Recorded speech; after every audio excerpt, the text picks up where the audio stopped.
Basil Kaullaeff was my father. He passed away recently at the age of 99 3/4. And I think it scared him a little bit to think he was going to be 100, because he never liked to be old.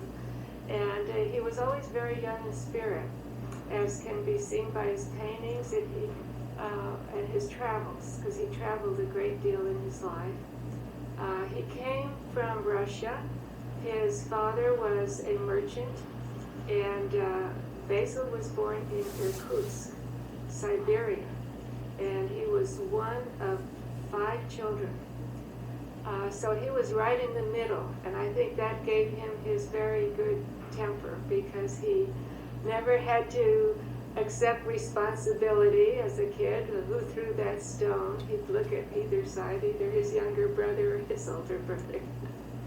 Then when he was a young man, just getting out of high school, his father decided that his sons should be educated in the United States.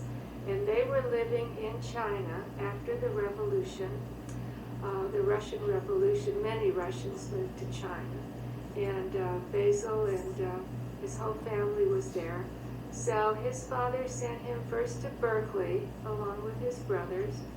And then when he finished his bachelor's degree, he went on to Eugene, Oregon to study mining, because my grandpa, his father, figured 4 sons, and he had a lot of businesses in China and Japan, everywhere.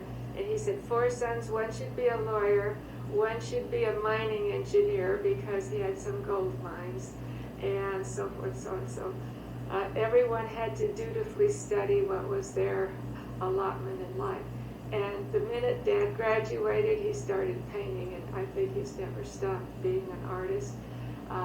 He worked for my grandfather a little bit in China as a mining engineer, and helped him with the administration of business.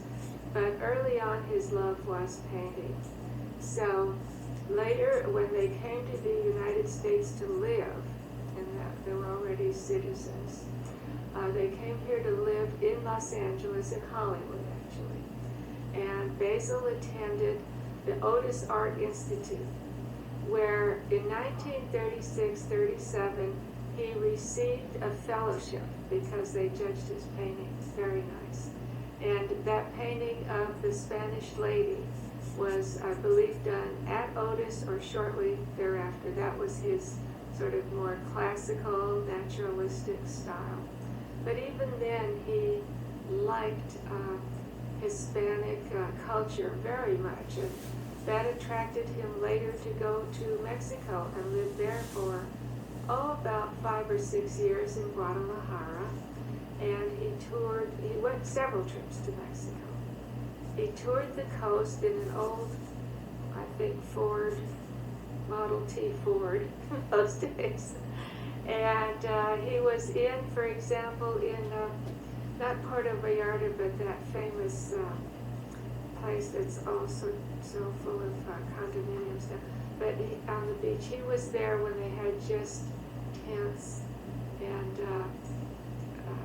they lived in the thatched huts.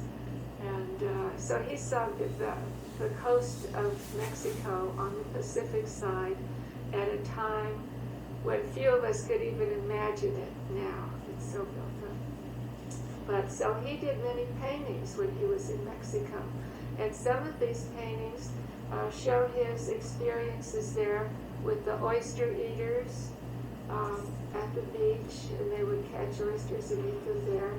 He had a little painting, which is very intriguing, of a mortuary, I guess, because there's caskets shown in there, and the people who tend it at night are playing guitar and having their wine.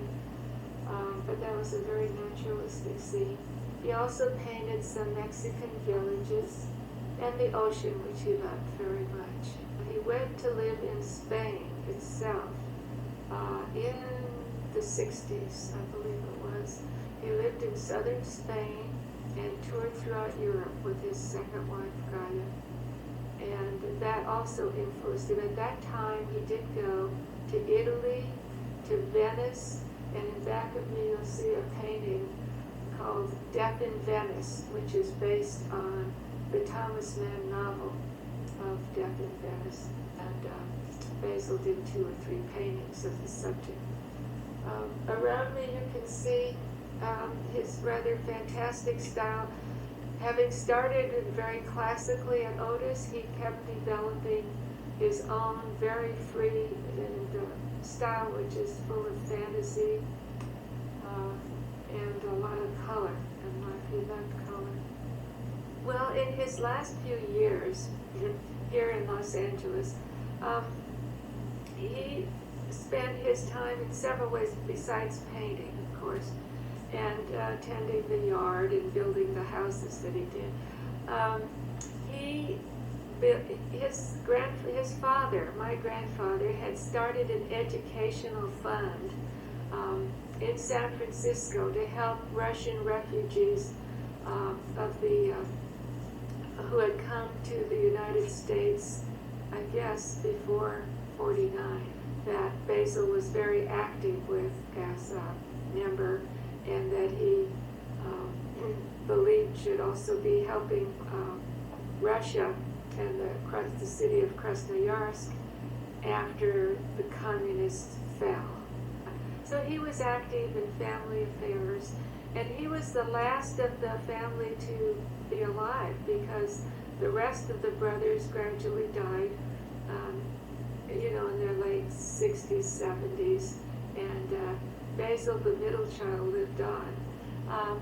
So he and I were very close because I came back from Washington to live here in one of the houses and helped, we were really good buddies. He drove with me everywhere I went, and since I was a little girl, I was an artist because he was an artist. And they said, "Oh, you're just like your dad. You're the daughter who's spit image of her father." So when he was painting in his studio, I would be there like I was 6 years old or so. I'd be working away, and I already considered myself an artist. So it's due to him. He was a big influence on me, and I thank him for that, and I hope that I can inherit his calm temperament too.